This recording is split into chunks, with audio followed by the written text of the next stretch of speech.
Hey guys, Angelo here, and today I'm going to be commentating over my first round, back nine, of the Innisbrook CJGA Junior World Challenge at the Copperhead course. I'm commentating over it because when I have a sister, Elaine, right? So when my dad has to leave, he has to go caddy for her because she can have a caddy still. So my mom, that was videoing for me, and she doesn't feel comfortable talking because she doesn't know too much about golf, like about what I'm hitting and stuff like that. So she just kept quiet, so I commented over it. There might be a couple parts which is like, you better make it, or like nice putt, but that's it. So yeah guys, let's get started. And if you do like these kind of intro pages where I like give a little summary of what's going on, tell me in the comments and I'll keep them, but if you don't like them, I'll take them out. It's really easy. So we'll start off on the 10th hole. This is my wedge in because I hit a really bad drive. This hole plays really hard into the wind because when the 10th hole is on like the peak of Innisbrook, so like it's all in like the top, so it's like the highest point. And in the morning, when you're teeing off of 1, which is like adjacent to 10, it's not windy because it's the morning, but in the afternoon it gets really windy up there. So hole is playing like 30-mile-an-hour winds into us, so the drive was not very good, so I just hit a stinger out of the trees and then had a wedge in, and then that was it. And now this is the next par 5, also playing into the wind, blocked my drive a little bit right, but wasn't too bad. And I just had to hit a stinger 4-iron up into the fairway and then have a good approach in. So that's the story of the par 5s. Just if I miss the fairway, I'm just hitting a 4-iron up, and if I hit the fairway, I'm going for the green because they were all doable. I'm around that 520 range, so I could have gone to all of them pretty much. But just hitting a 4-iron stinger underneath the trees and underneath the wind to just get up there. And on this next shot, so the next shot right here, I was hitting a 9-iron from like 130 yards, which is normally a pitching wedge. And you probably tell there's no wind down on the ground right now because none of the trees are moving, but when you look all the way up, because at Innisbrook there's a lot of trees, unlike Doral where there's no trees, you can see the wind blowing around the tops of the trees, so you can tell that there still is wind up there. Just depends on how you're going to hit the ball and then how much you're going to play for. So right now I was playing for a club and a half of wind. I had my pitching wedge out for a second, and then I saw the top of the trees, and then I took a 9-iron, hit a knockdown shot, and I hit a really nice shot to around 6 feet. And then, story of my life, missed my birdie putt. It was just an awful, awful day of putting, or like awful week of putting pretty much. And I can tell you why at the end of the video. Hit a 9-iron, pretty decent. Now this next hole is a par 4. Short one, like 340, 350. Just hitting a hybrid because the fairway is split between 2 ponds. So you'll see the first one in the shot here, and then after you get to like 240 out onto the fairway, there's another pond. And I ended up almost hitting the shot into the pond, but it was okay still. It was just a little bit too long. I hit my hybrid a freak distance of like 235. So I ended up in the rough, and this shot was not my approach shot. I hit my shot into the bunker because the rough at Innisbrook is really thick on some holes, especially in that spot. So I just put it into the bunker and then hit my bunker shot out, and one of the few par putts that I made the whole week. So I was like, yeah, par putt, let's go. It's awful. And now this is the next par 3. This hole is up there with the par 3s at Doral, but it's nothing even close to what they are at Doral. This hole is playing pretty dormant winds. Just taking a 5-iron from 175, 80 yards. I don't remember what the yardage was. Playing a little bit into the wind. Just hit a little bit long. This year my shot is, this guy put his bag right in front of my ball. But this just pretty much sums up my whole putting. My whole putting round for all 3 days. That's the okay, yeah, there you go. So the ball literally was tracking in, and when the greenskeeper cut the holes, like every single hole on every single course, they pulled up too quickly, and the hole ended up being like warped around the edges and kind of create a ridge around the edge where if the ball was like, this is the hole, if the ball was gonna hit like lip in on the edge, it would go to the right at the last second because it would literally take the break of the ridge around the hole. So that's why a couple putts didn't go in, but that's not my excuse because everybody had to deal with it, and some people did manage, but a lot of people didn't manage, and they complained about the greens a lot. Now the next par 3 here is number 15, long one, like 190. I was hitting a 5. It plays a little bit downwind, but somewhat into the wind as well. Or no, downhill, but somewhat into the wind. That won't make any sense, downwind and into the wind. But I hit a 5-iron just long. And this putt, I forgot to trim the video, but I'll tell you guys what. This is like a good video of my putting routine. Right now, I am just cleaning up all the leaves, ball marks, pitch marks, whatever may be. No spike marks, so that's illegal. And like whatever might be in my line that could affect the line of my ball or the speed of my ball, because I would expect my ball to be running over the same kind of grass throughout the whole putt.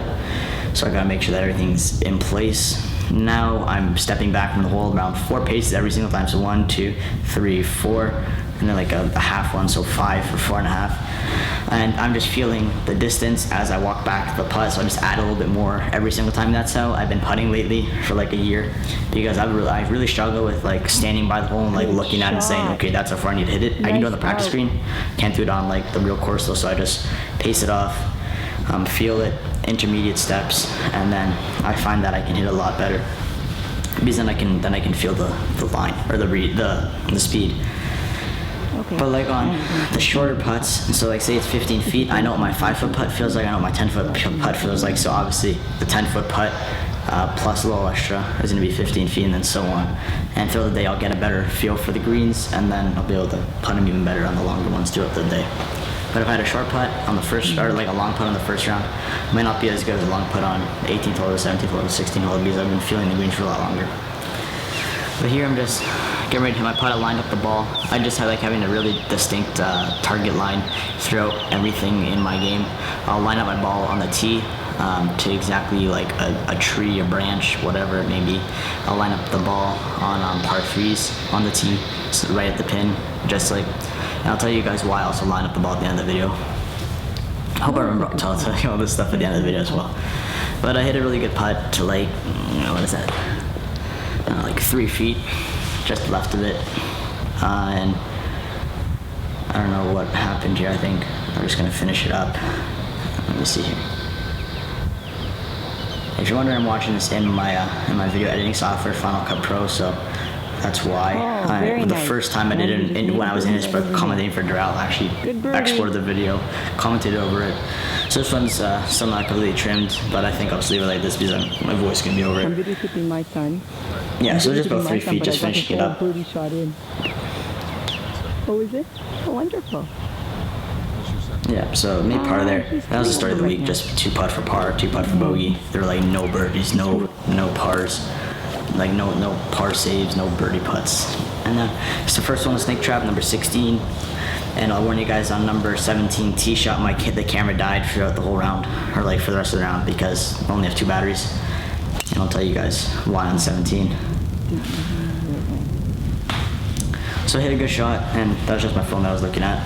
Hit a good shot to, and this is like the toughest hole, or toughest driving hole on all the whole course. Water on the right, you have to start your ball over the right water, and then draw it back in, or if you want, you can hit a cut that starts on the fairway and then cut back in, but that's a little more risky, I would say, and my natural shot shape is a draw. So now on this hole, this is a par 3, I was hitting 6 iron from like 180 yards. Normally my 6 iron goes 170, but it was a little bit downwind and so kind of uphill, so I'm like, okay, whatever, I'll just like hit a hard 6 iron. And I ended up hitting it like 20 feet, 25 feet, 30 feet past the pin. And that was another like big thing of the whole week. I was hitting my irons a lot further than normal, and that's the end of the video. So now I'll tell you guys why my putting was bad, and then what else did I say? Oh, what, the battery died. Okay, so first I'll start with why my putting was bad. I told you already, but I'll say it again. When the green, like especially in Florida, when the greens are very grainy, they tend to kind of stay in the shape, I guess, but I don't know why. The greenskeepers, when they cut the holes, so when they put the machine in to grab the grass underneath and pull it up, if you pull it up too quickly, the grass kind of warps up. So normally you'll have, let me see. Okay, so normally you'll have a hole, so like I'll use my camera lid as the example. So you'll have the hole here, and normally if you putt, it should be flat, so there shouldn't be any grass going over the hole. But really, this is what the hole looked like. So if you can see this, there's little ridges all around the hole. So if your putt was gonna like kind of going on the right, it would lip out. It wouldn't catch really the hole or like the lip of the cup, it would catch the lip and go out. So if it was on a regular hole, it would have lipped in, and on these holes it lipped out. So the hole, instead of, I don't know how big the hole is, but it was probably playing an inch smaller on each side, so probably 2 inches smaller. So it was very difficult to really make putts, especially the short putts, because the short putts, although they are shorter, it really gets in your head, and then you end up doing something really stupid, like pulling a putt or blocking a putt. So and that's why the putting wasn't very good for anybody that whole week. And definitely, I hope that Copyright can really get that straight, because nobody liked the holes and they're very tough to putt on. But like again, that's no excuse. My putting was still crap. And now I'll tell you guys why the camera battery died. Because my mom was recording, she doesn't know. I told her, but like she might have forgot sometimes to turn off the camera while she was walking and turn it back on when she gets to my shot. Like, so it saves the battery. Instead, she left it in live view mode, which it is right now, and that's why I ended up dying. But what can you do? You missed my bogey and my double bogey, so good. Maybe it's a good thing that she didn't record it. Who knows? But yeah, I finished with a 78. Went 30. I went 2 over and then 4 over. No, that's 77. It's part 71 at Copred. So I went 2 over and then 5 over for 7 over 78, and that was my 4th 78 in a row that I shot, because I shot 3 78s at Doral and then 1 78 at Copred. And I'll tell you guys, I did shoot another 78 the second day, and then I finally broke my 78 streak by shooting a 77 in the 3rd round. But that 3rd round's gonna be the full round, and I just had a streak of 4 bad holes that really cost me everything. Like especially when I feel like you get into the winter at Canada, you kind of forget how to play golf per se. I didn't forget how to play golf. I just literally, it's like I fell in a hole, and by the time I got out of the hole, it was too late. It was like already the 15th, 16th hole or something like that. Yeah, so on the back 9 of the 3rd round, I went bogey, double after shooting an even par front 9. So I look back and I'm an idiot, but what can you do? You just gotta learn from your mistakes. Make sure you don't do it again in the next round. So yeah guys, thanks for watching this video. Hope you enjoyed. Leave a like below if you want to see me commentate over another video, and leave a like below and leave a comment below if you liked it, and have any suggestions for my like schedule, I guess. Somebody else recommended in the comments below on my last New Year's video about don't worry about a schedule, just like kind of upload videos that you want to upload, and I might do that. I don't know yet. And I also want to say to you guys that it did take my New Year's video 12 hours to upload yesterday, so that's why it was so late. It uploaded like 7 o'clock when I'm supposed to upload at like 7 o'clock in the morning, not 7 o'clock at night. So I just got my school notification on my laptop. Yeah, so I have 3 more days until I go to school again after winter break is done. So won't be too many longer videos coming out. Will be more shorter videos in the basement. But yeah guys, thanks for watching. Have a good day. Bye.